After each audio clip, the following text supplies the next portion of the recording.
welcome back to the Citizen channel, our Peps 11 preview as the pensioners are in town. Let's hope they play like pensioners as we play Chelsea, of course, at the Etihad on the 17th of February 2024, 5:30 p.m. kickoff, match day 24. We're getting to the nitty-gritty now, aren't we, with this? So yes, it's on Sky Sports. If you're not there, I'll be there.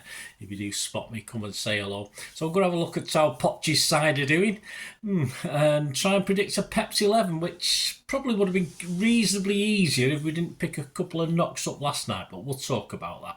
Of course, against Chelsea at home, our overall record in league football, not just Premier League, is played 78, won 37, drawn 17, lost 24, scored 115 and let 85 in, so it's pretty good. Although our Premier League record is a bit not so hot against Chelsea, we'll have to improve this. We've played them 26 times in the Premier League at home, won 11, drawn 2 but lost 13.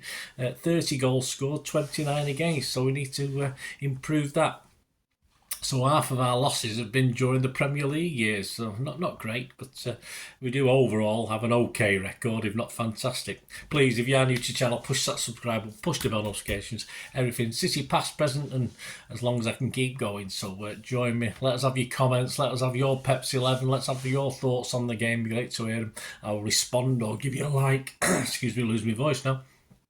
Can't be good. I don't want to lose it for Saturday, do I? So give us a like, guys, as well for this vlog. It'd be much appreciated. Right, let's have a look at Chelsea then.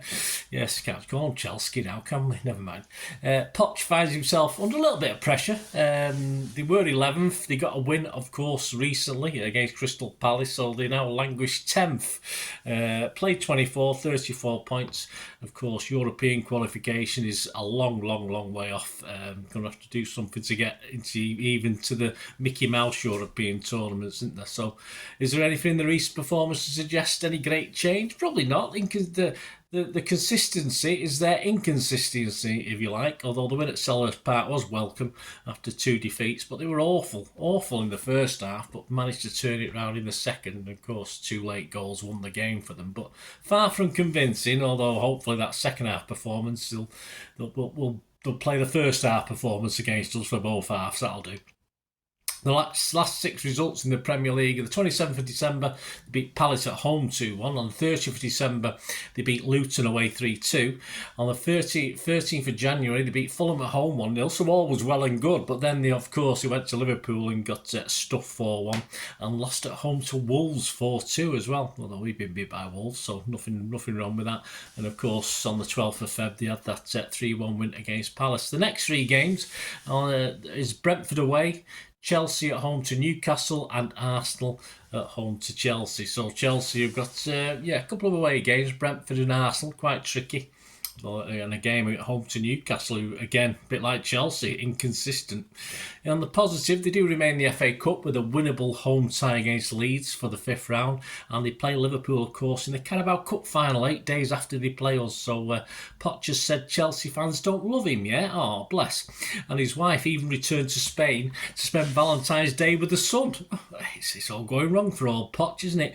But perhaps the Carabao Cup win may ease the pressure for a bit anyway, although do we really see Liverpool losing that? Probably not.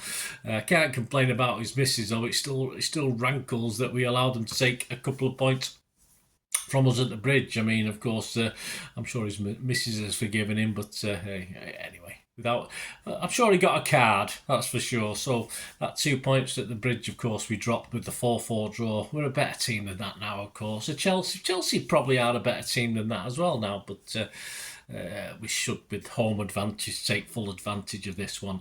And of course, let's hope his wife comes back quickly for him.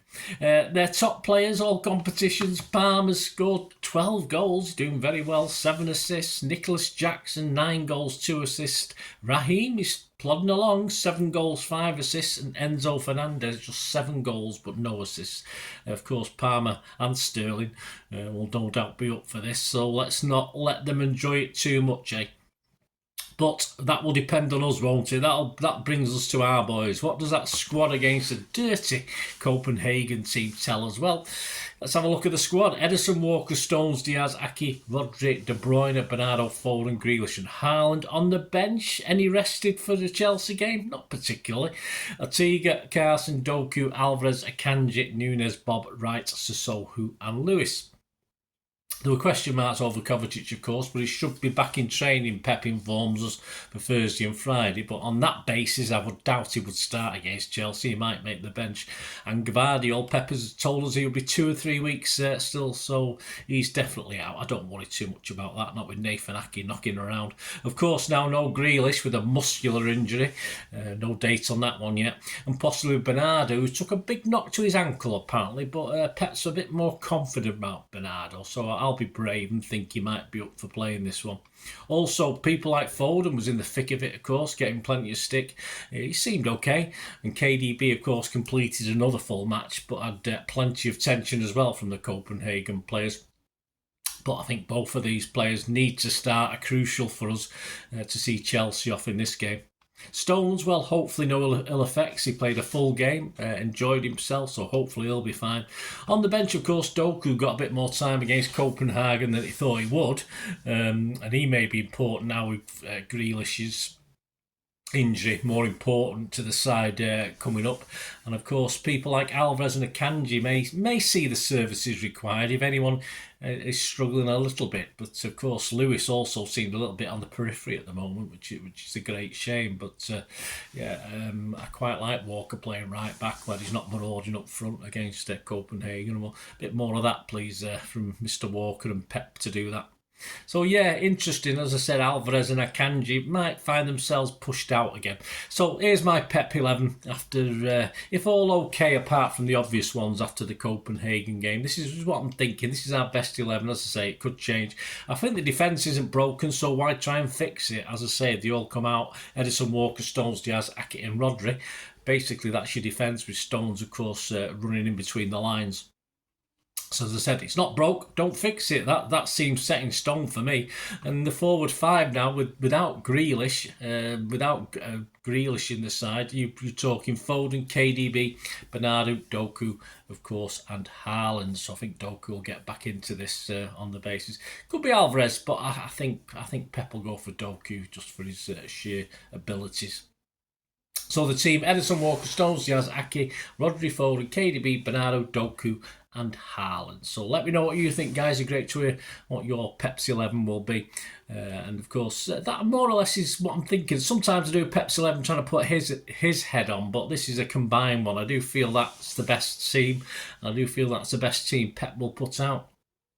Predictions. Mr. Andy Morrison's prediction in the City magazine. He said, I can see this being open. I think we'll run all over Chelsea at the Etihad. Let's hope so, Andy. They are capable of scoring goals as we saw in the 4-4 draw at Stamford Bridge, but I expect us to win fairly comfortably this time. And Andy Morrison's prediction for this one, City 3, Chelsea 1. And you can get 10-1 on that. Now, I don't like to agree with Andy, but I can't see us just scoring 2. I can see us doing all right in this. I can see us scoring 3. Can we score 4 or more? Well, it'd be another 6-0 would be nice, like in my Premier League years, if you've watched that, guys, versus Chelsea. But 4 might be pushing it just a little bit the way we're playing at the moment. So I'm going to have to agree with Andy. I think we might let a goal in, so I'm going to go 3-1. No doubt Palmer or Sterling will get a goal or create or assist, etc. But I'm going to go 3-1 like Andy. I like to be a little bit different sometimes, but I think that's I'll be happy with that. I think we'll all be happy with that. So what are the rest of the odds? Of course, that's 10-1, the 3-1 City win. These are all average prices at the 14th of February, Valentine's Day. Happy Valentine's Day, 2024. Premier League, City remain 8-13 on, still firmish favourites. Liverpool 11-4, out ever so slightly from a general price of 13-5. Arsenal continue to gain support, and no wonder after that 6-0 at West Ham. They've now come into 6-1 from 13-2. It was 8-1 previous to that, so they're the big movers at the moment. And Chelsea, let's have a look at them. Well, there is a top 7 option there, 11 to 8 against. Could be pushing it just a little bit if you're a Chelsea fan. But to finish in the top half, there's no value there. I mean, the bookies think they will, 1 to 9 on. And to finish in the bottom half, you fancy a little cheeky bet that they might keep struggling all the rest of the season. I don't personally think they will. But a bottom half finish for Chelsea, you can get 11 to 2, so you can risk that. Match odds, City are 1 to 3 on. Probably about right. A draw is 9 to 2 and a Chelsea win. So Chelsea fans, get your 20p pieces out. Have a bet on that. 15 to 2 for Chelsea to win this one. And most popular score lines, a 2-0 is 7 to 1, a 2-1 is 8 to 1, and a 1-0 or a 3-0 for City is 17 to 2. So that's all your popular thoughts. So there you go, guys. My Pepsi 11, my little preview of the game. Hope you enjoyed that. Let us know your thoughts, your comments, your ideas, your Pepsi 11, what you think the score will be, everything like that. It'd be great to hear from you, and I will say I'll respond or give you a like, whichever it needs. And as I say, please push that, smash that button, give me a like, guys. It'd be much appreciated. And of course, on Saturday it's 5:30 kickoff, 7:30. So I'll be on about 8:45, 9. I will try and get a player rating show out on Saturday evening. Be pushing it a bit, but I'll try.